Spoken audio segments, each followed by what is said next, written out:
네, 안녕하세요. 해피포유 부동산 브로디 소장입니다. 반갑습니다.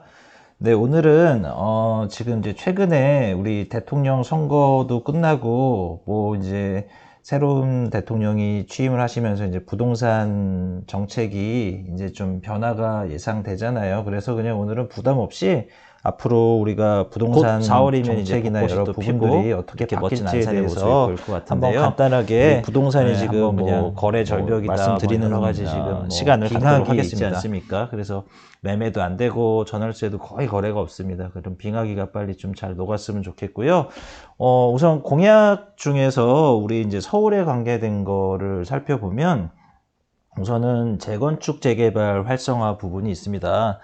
지금 뭐 마포 같은 경우 뭐 아이언 뉴타운도 그렇고 서대문의 북아이언 뉴타운도 그렇고 결국은 다 재개발로 이제 이루어진 아파트거든요. 이제 예전에 주택가 지역이 새로 이제 아파트로 변신이 된 거고, 또 이미 서울에는 전국에서 이미 노후주택 비율이 전국 최고 수준으로 제일 높습니다. 그 말인즉슨 결국은 30년 이제 재건축을 하려면 이제 안전진단도 물론 통과해야 되겠지만 적어도 30년이 넘어야 되거든요.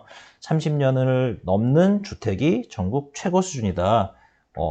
그리고 아파트 비중은 또 도시 중에 제일 낮습니다. 서울은 60% 정도밖에 지금 아파트를 차지하고 있지 않거든요. 그럼 나머지 부분은 이제 빌라와 주택가들이고요.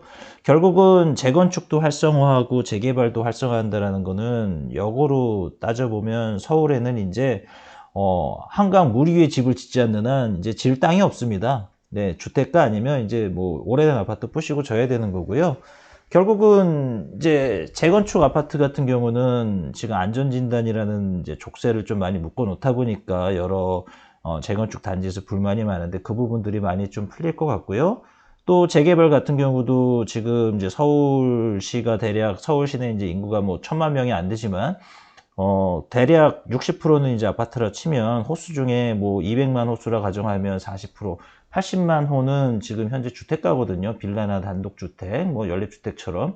근데 이런 것들도 이제 국토부나 서울시에서 여러 또 그 당근책을 제시하고 인센티브를 제시해 주면서 아파트로 바뀐다. 결국은 서울은 재건축도 그렇고 재개발도 그렇고 향후에는 점점 더 좀 좋아질 수밖에 없지 않을까. 그래서 현재 주택이 있으신 분들은 어떻게 보면 저는 굉장히 좀 보유의 관점에서 굉장히 좋은 호재라고 생각을 하고 있고요.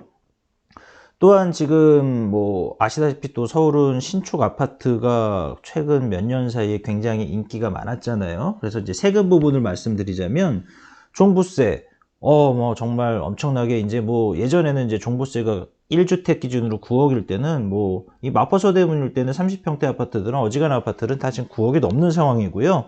지금 이미 이제 종부세가 11억으로 완화됐지만 상당수의 아파트들이 종부세를 재산세 플러스 종부세를 내야 되는 상황이고, 이러한 세금들이 결국은 이제 새로운 정부에서 좀 경감이 된다라면 뭐 2년 전 수준으로 되돌려 놓다 뭐 그런 얘기를 한다라고 지금 저도 얘기를 들리는데, 그럼 결국은 좀 보유에 대한 부담이 좀 많이 낮아질 것 같다는 생각이 들고요.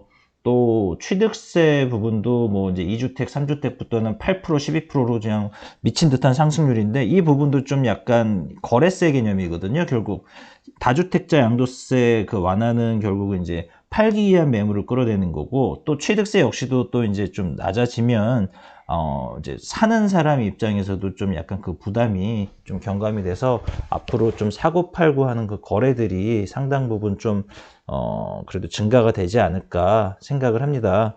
그래서 이 부동산이라는 거는 어떻게 보면 뭐 굉장히 좀 중요한, 우리나라 사람들은 저축보다 오히려 대부분 그러니까 저축이나 주식보다는 부동산 쪽에 많이 이제 좀 포트폴리오가 집중이 돼 있지 않습니까? 근데 이러한 부동산들 부분을 어떻게 보면 꽉꽉 과거에는 틀어 막아서 어떻게 보면 억눌렸던 부분을 이제 앞으로는 좀 뭐 대출, 세금, 뭐 또 여러 또 정비 사업 또 많이 좀 풀어주는 방향으로, 규제 완화 방향으로 가면 결국은 또 이렇게 확 풀어주면 또 오히려 집값은 뭐 일시적으로는 오를 수도 있지만 또 떨어질 수도 있거든요.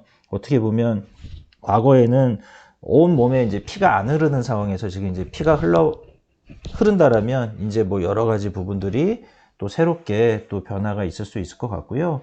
뭐 앞으로 좀 더 이제 대통령 취임이 5월 달이라고 하니까 이런 부분들은 좀 지켜봐야 되겠지만 지금 현재 뭐 집을 파실 계획이 있으신 분들이나 아니면 또 구매하실 계획이 있으신 분들이나 또 아니면 전세를 얻으실 계획이 있으신 분들은 지금 타이밍에서 한번 좀 진지하게 한번 고민을 해보셔야 될 시기가 아닐까 생각이 되고, 제가 뭐 유튜브 채널에서는 뭐 여러분들에게 이래라 저래라 뭐 여러 의견들을 직설적으로 말씀드리긴 힘들기 때문에 뭐 자산의 투자라든지 뭐 여러 가지 또 타이밍에 대해서 고민이시거나 또는 뭐 마포나 서대문 쪽에 아파트 재개발 투자 고민이신 분들은 저희 햇빛포유 부동산 브로디 소장에게 연락 주시면 제가 정말 현명하고 또 행복한 투자가 되실 수 있게 잘 조력자 역할을 하도록 하겠습니다.